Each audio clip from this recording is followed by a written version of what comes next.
الحمد لله نحمده ونستعينه ونستغفره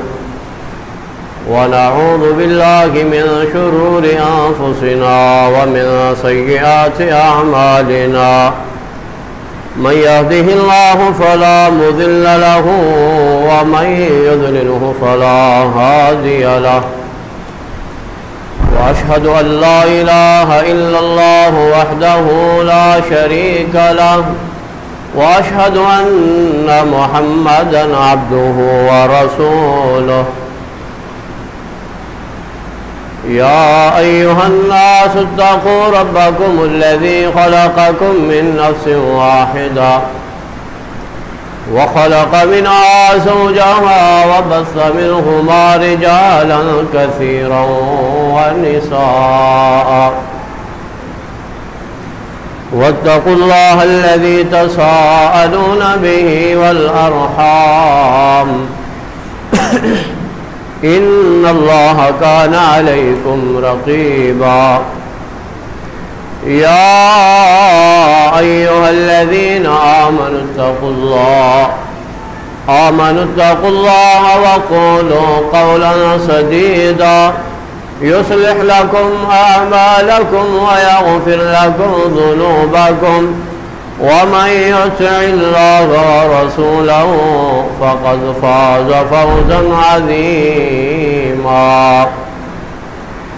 يا أيها الذين آمنوا اتقوا الله حق تقاته ولا تموتن إلا وأنتم مسلمون أما بعد فإن أحسن الكلام كلام الله وأحسن الهدي هدي محمد صلى الله عليه وسلم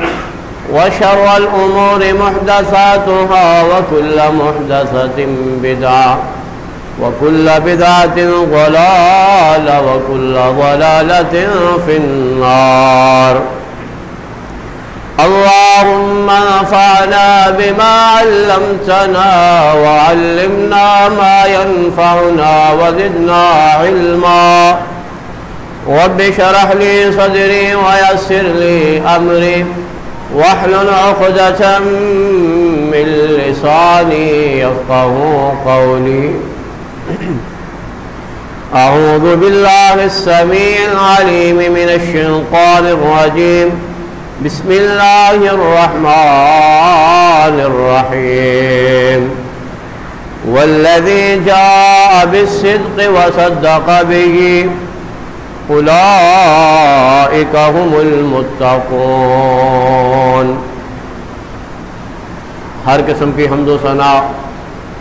اللہ وحدہ لا شریک کے لیے جو پوری کائنات کا خالق مالک رازق مشکل کشا حاجت روا ہے۔ درود و سلام امام الانبیاء سید الانبیاء محبوب کبریا والی بطحا کونین کے تاجدار جناب محمد الرسول اللہ صلی اللہ علیہ وآلہ وسلم پر۔ حضرات گرامی، پچھلے خطبہ جمعہ میں عظمت صحابہ، مقام صحابہ، شان صحابہ اور اللہ کے پیغمبر کے صحابہ سے محبت کے تقاضے اس پر گفتگو کی تھی۔ اللہ تعالیٰ سے دعا کریں کہ اللہ تعالیٰ ہمیں حقیقت میں صحابہ رسول سے محبت کرنے کی توفیق عطا فرمائے، کیونکہ صحابہ سے محبت یہ ایمان کا جز ہے۔ آپ علیہ الصلاۃ والسلام کے صحابہ سے عقیدت اور ان سے لگاؤ، کیونکہ ایک صحابی رسول آپ علیہ الصلاۃ والسلام کے پاس آئے اور آ کر کہنے لگے کہ یا رسول اللہ قیامت کب قائم ہوگی؟ تو انہوں نے کہا، اللہ کے پیغمبر نے فرمایا تیری قیامت کی کیا تیاری ہے؟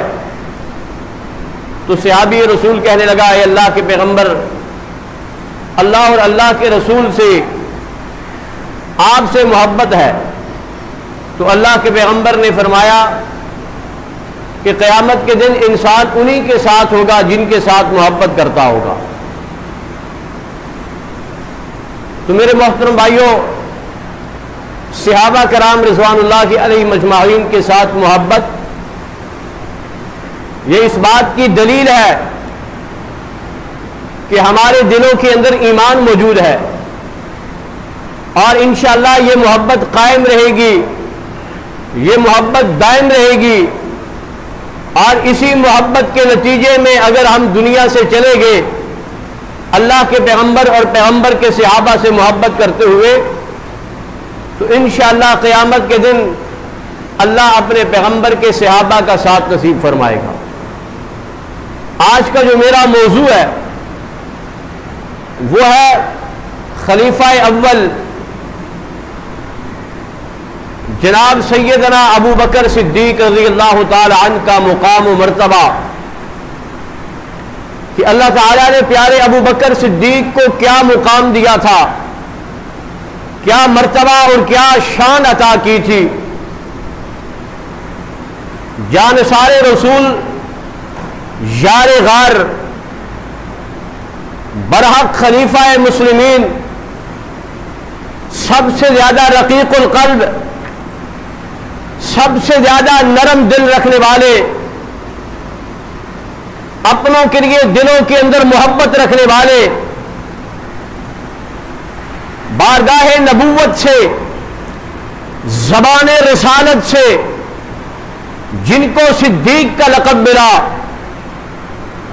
جناب سیدنا ابو بکر صدیق رضی اللہ تعالی عنہ۔ قرآن مجید کی جو آیت کریمہ میں نے آپ کے سامنے تلاوت کی ہے، والذی جاء بالصدق وصدق بہ اولئک هم المتقون، حضرات اللہ فرماتا ہے کہ والذی جاء بالصدق، وہ جو سچ لے کے آیا، جو سچائی لے کے آیا،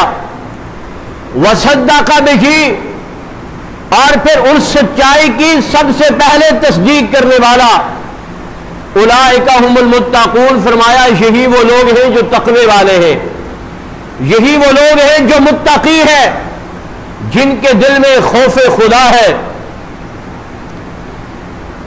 آقا نامدار علیہ الصلوۃ والسلام جب آپ نے اپنی دعوت کا آغاز کیا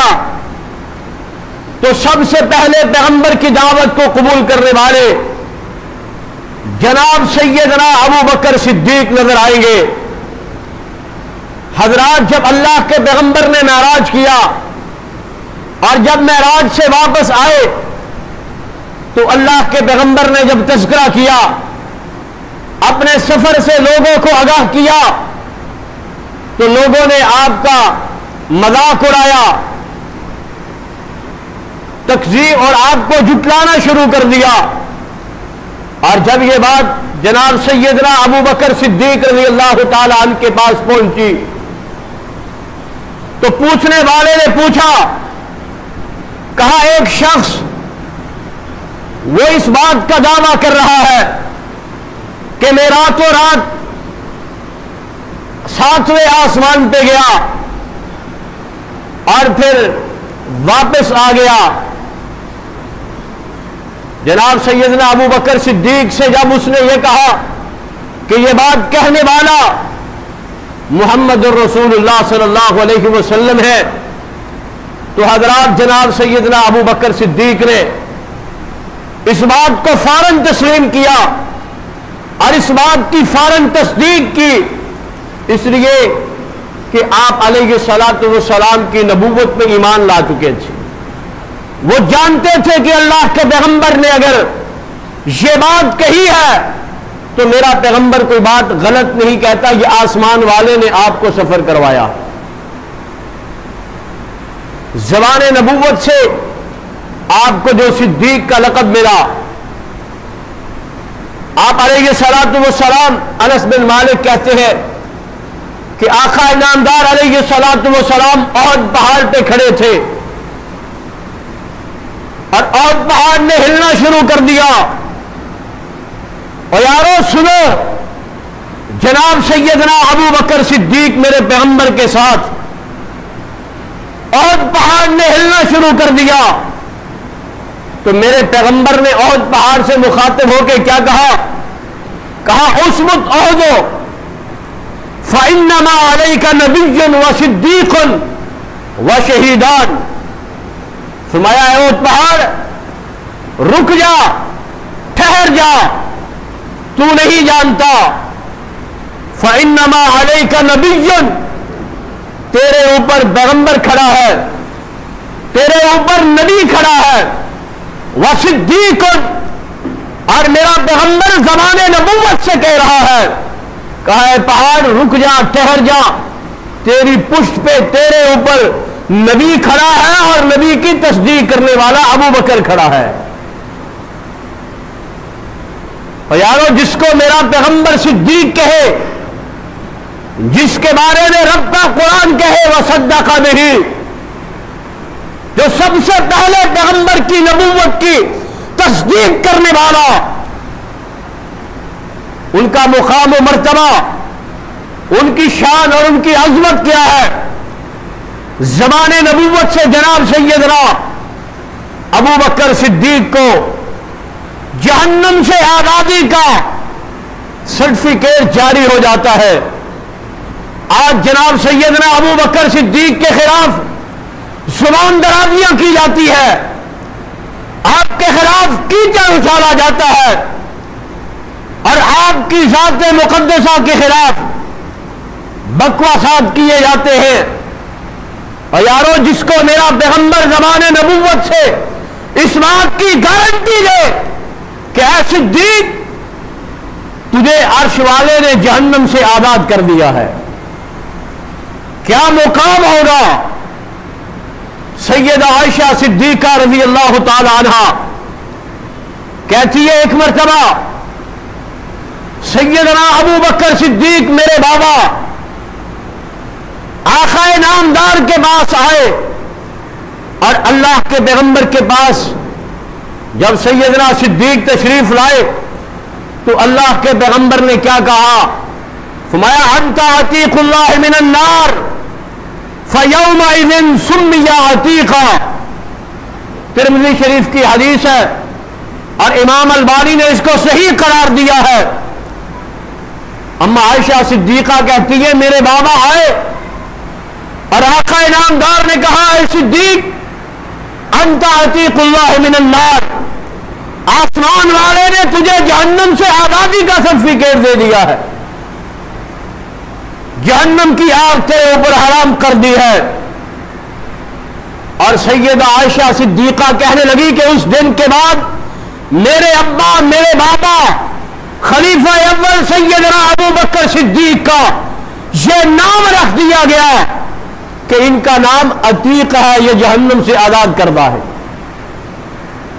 اور یارو وہ پیغمبر اپنی مرضی سے کچھ بھی نہیں کہتا، وہ ہمیشہ عرش والے کی اجازت کے بعد کہا کرتے تھے وما ينطق عن الهوى ان هو الا وحی یوحى. یہ آسمان والے نے میرے پیغمبر کی زبان سے سیدنا ابو بکر کو جہنم سے آزادی کا سرٹیفکیٹ جاری کر دیا تھا. جناب سیدنا صدیق اکبر کا جذبہ محبت رسول کو دیکھیے گا کہ جناب سیدنا ابو بکر صدیق کے دل میں کتنا جذبہ ہے کہ وہ آقا انعامدار سے والہانہ محبت کرنے والے، آپ کی عظمت پہ، آپ کی حرمت پہ، آپ کی ناموس پہ جناب سیدنا ابو بکر صدیق ہر چیز قربان کر دینے کے لیے تیار. عمر فاروق رضی اللہ تعالی عنہ کہتے ہیں کہ غزوہ تبوک کے موقع پر یہ بڑا کٹھن مرحلہ تھا، غزوہ تبوک کا سفر. کہتے ہیں اللہ کے پیغمبر نے اپنے صحابہ سے کہا کہ غزوہ تبوک کی تیاری کے لیے ساز و سامان درکار ہے، فنڈ کی اپیل کی، کہا مال جمع کرو، اللہ کے راستے میں جہاد کے لیے نکلنا ہے. سیدنا فاروق اعظم نے کہا کہا کہ میں نے سوچا کہ آج میرے پاس بڑا مال ہے، اور یارو پیغمبر کے صحابہ کا انداز تو دیکھو، وہ دنیا میں نہیں آخرت میں ایک دوسرے سے سبقت لینے کا ارادہ رکھتے تھے۔ ان کی خواہش یہ ہوتی تھی، ان کا مقابلہ یہ ہوتا تھا کہ پیغمبر کہے اور میں آگے بڑھوں۔ آج ہم تو دنیا کے حصول کے لیے ایک دوسرے کی گردنیں پھلانگ رہے ہیں، لیکن پیغمبر کے صحابہ کا شوق یہ ہے کہ ہم جنت کے حصول کے لیے اور آخرت کو حاصل کرنے کے لیے، رب کی رضا کو پانے کے لیے ایک دوسرے سے آگے بڑھے۔ سیدنا فاروق اعظم نے کہا کہ آج میرے پاس مال بڑا ہے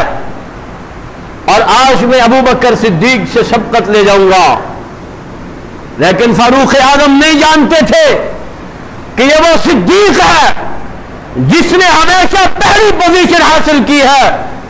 جس نے سب سے پہلے پیغمبر کی نبوت کو تسلیم کیا، سب سے پہلے اسلام قبول کیا اور سب سے پہلے پیغمبر کی نبوت کی تصدیق کی اور رب کے دین کی دعوت کا آغاز کیا۔ ہر میدان میں سیدنا صدیق پہلے نمبر پہ نظر آئیں گے۔ جب اللہ کے پیغمبر کے پاس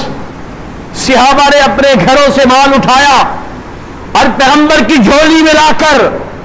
پیغمبر کے سامنے لا کر ڈھیر کرنا شروع کر دیا، پیارے پیغمبر نے جناب سیدنا عمر فاروق سے پوچھا، کہا عمر کیا لے کے آئے ہو؟ اپنے اہل کے لیے، اپنے گھر والوں کے لیے، اپنے بچوں کے لیے کیا چھوڑ کے آئے ہو؟ تو جناب فاروق اعظم نے کہا اے اللہ کے پیغمبر، آدھا مال اپنے گھر والوں کے لیے چھوڑ کے آیا اور آدھا مال آپ کے لیے اللہ کے راستے میں وقف کر دیا ہے۔ اور جب باری سیدنا صدیق رضی اللہ تعالی عنہ کی آئی تو کائنات کے پیغمبر نے کہا، اے ابو بکر، گھر والوں کے لیے کیا چھوڑ کے آیا ہے؟ ما ابقیت لأہلک۔ تو جناب صدیق نے کیا جواب دیا؟ کہا ابقیت لہم اللہ ورسولہ۔ کہا اے اللہ کے پیغمبر، آپ نے حکم دیا ہے اور یہ سودا دنیا کا نہیں ہے، یہ جنت کا سودا ہے۔ یہ سودا دنیا کا نہیں ہے، یہ سودا رب کا قرب حاصل کرنے کا سودا تھا۔ اے کائنات کے پیغمبر، آپ نے کہا تو ابو بکر اپنے گھر پہ اپنے گھر والوں کے لیے اللہ اور اللہ کے رسول کی محبت چھوڑ کے آیا ہے۔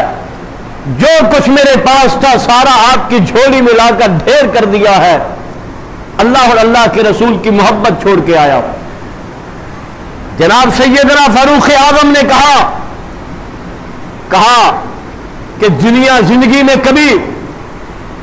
سیدنا ابو بکر صدیق سے آگے نہیں بڑھ سکوں گا۔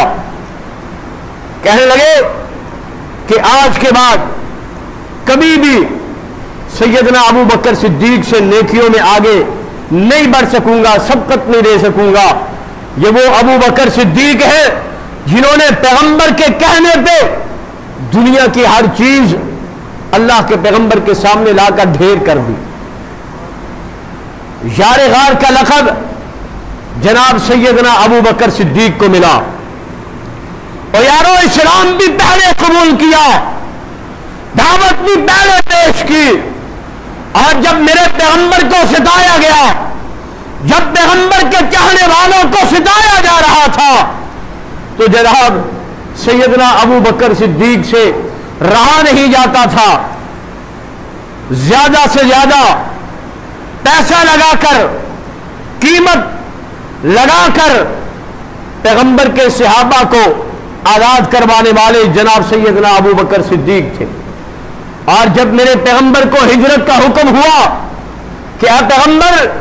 آپ مکہ کی سرزمین سے ہجرت کر جائیے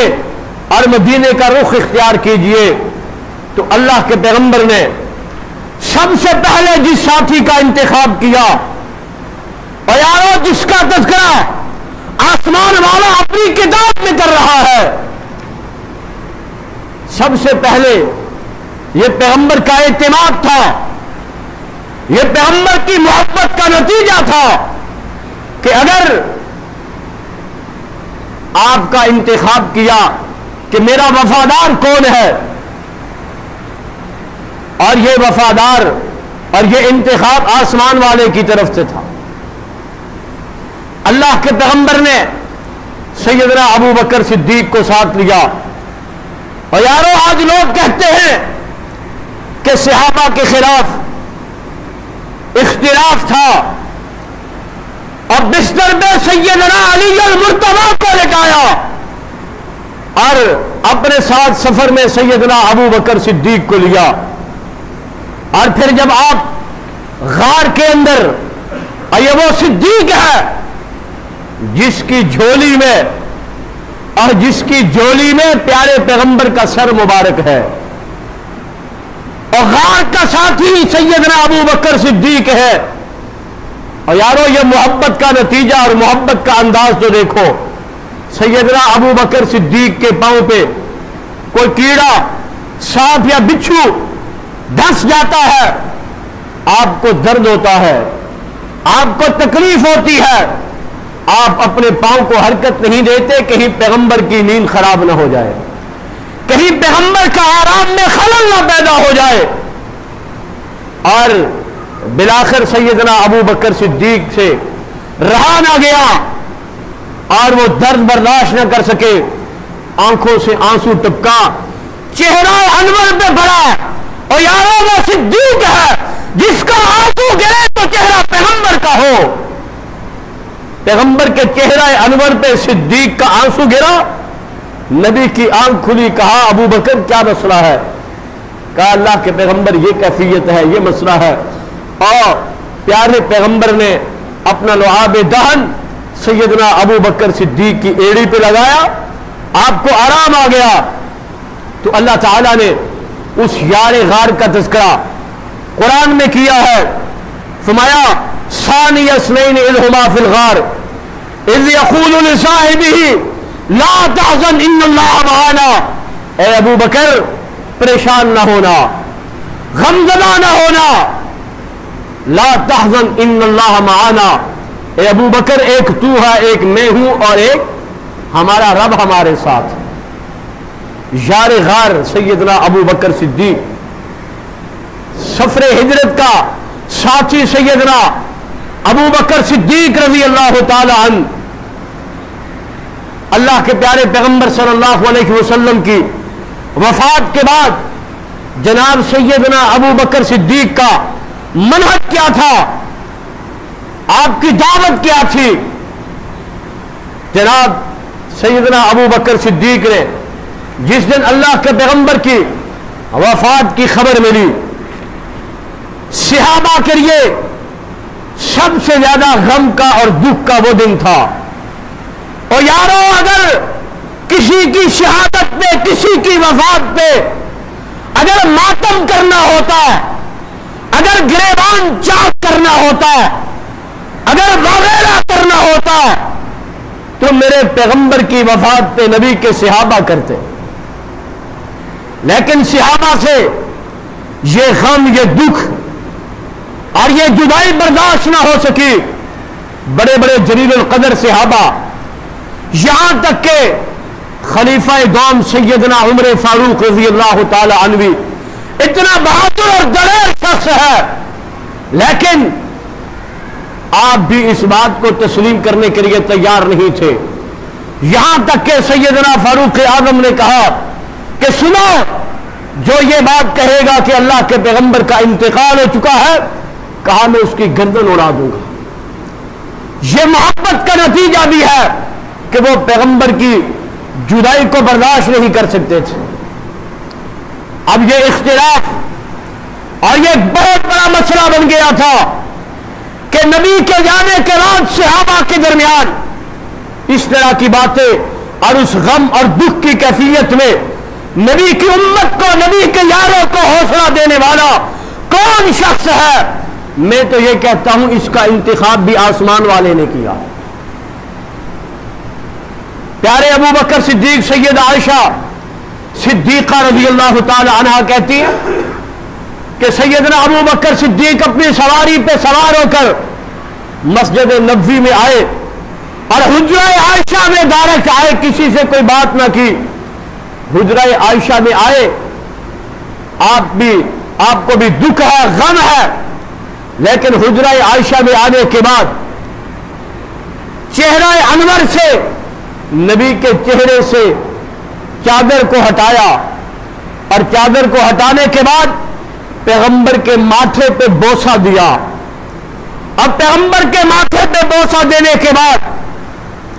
جناب سیدنا ابو بکر صدیق نے کیا کہا؟ فرمایا بے ابی انتا یا نبی اللہ لا یجمع اللہ علیک موتتین اما الموتۃ التی کتبت علیک فقد متھا. فرمایا اے اللہ کے پیغمبر, آپ پہ میرے ماں باپ قربان ہو, آپ پہ میرے ماں باپ قربان ہو جائے. لا یجمع اللہ علیک موتتین, اے اللہ کے پیغمبر آپ پہ اللہ دو موتیں اکٹھی نہیں کرے گا. فرمایا کہ جو آپ کے مقدر میں تھی وہ اللہ نے آپ کے مقدر میں لکھ دی ہے اور آپ دنیا کو چھوڑ کے جا چکے ہیں, آپ کا انتقال ہو چکا ہے. ابن عباس کہتے ہیں کہ سیدنا ابو بکر صدیق جب باہر نکلے اور سیدنا عمر فاروق کا یہ انداز دیکھا, یہ لہجہ دیکھا اور یہ دکھ اور غم میں جب سیدنا عمر فاروق کے یہ جملے دیکھے سنے تو سیدنا ابو بکر صدیق مسجد نبوی میں منبر رسول پہ چڑھے, خطبہ ارشاد فرمایا اور خطبہ ارشاد فرمانے کے بعد کیا کہا؟ فرمایا فمن کان منکم یعبد محمدا فإن محمدا قد مات ومن كان يعبد الله فإن الله حي لا يموت. لوگوں یہ نظریہ ہے, یہ پیغام ہے, یہ دعوت ہے, یہ منہج ہے سیدنا ابو بکر صدیق کا, جنہوں نے پیغمبر کے جانے کے بعد نبی کے صحابہ کو اس نظریے پہ جمع کر لیا اور ایک جماعت بنا لی, صحابہ کو ٹوٹنے سے بکھرنے سے بچا لیا, نبی کی جماعت کو متحد کر لیا. کیا شاندار خطاب کیا, کہا فمن کان منکم یعبد محمدا, کہا سنو تم میں سے جو شخص محمد الرسول اللہ کی عبادت کرتا تھا, تم میں سے جو شخص ان کی عبادت کرتا تھا تو سن لو فإن محمدًا قد مات, تو اللہ کے پیغمبر دنیا چھوڑ کے جا چکے ہیں, وہ دعوے مفارقت دے چکے ہیں. ومن کان یعبد اللہ, اور تم میں سے جو بندہ آسمان والے کی عبادت کرتا تھا, جو رب کی عبادت کرتا تھا, فإن اللہ حی لا یموت, وہ زندہ ہے اور وہ ہمیشہ زندہ رہے گا, اس پہ موت نہیں آ سکتی. یہ نظریہ اور دعوت پیش کی ہے. کہا کہ اللہ کے پیغمبر, اور اس کے بعد قرآن مجید سے دلائل پیش کیے, قرآن مجید کی آیت سامنے رکھی ہے, کیونکہ سیدنا ابو بکر صدیق نے صحابہ کی جماعت کو مجتمع اور متحد کرنا تھا اور اس اختلاف کی کیفیت سے نکالنا تھا, تو رب کے قرآن کا سہارا لیا. اور یارو اگر اختلاف کا حل چاہتے ہو تو رب کے قرآن کی طرف آ جاؤ, یہ صدیق کی دعوت ہے. قرآن کی آیت پڑھی, کیا کہا؟ وما محمد الا رسول قد خلت من قبله الرسل افإن مات او قتل انقلبتم على اعقابكم ومن ينقلب على عقبيه فلن يضر الله شيئا. فرمایا سنو, یہ کون کہہ رہا ہے؟ سیدنا ابو بکر صدیق قرآن کی آیت سے حوالہ دے کر دلیل پیش کر رہے ہیں. فرمایا رب کا قرآن کہتا ہے وما محمد الا رسول, کہا سنو محمد الرسول اللہ اللہ کے رسول تھے, وہ اللہ کے بندے اور اللہ کے رسول تھے. قد خلت من قبلہ الرسل, آپ سے پہلے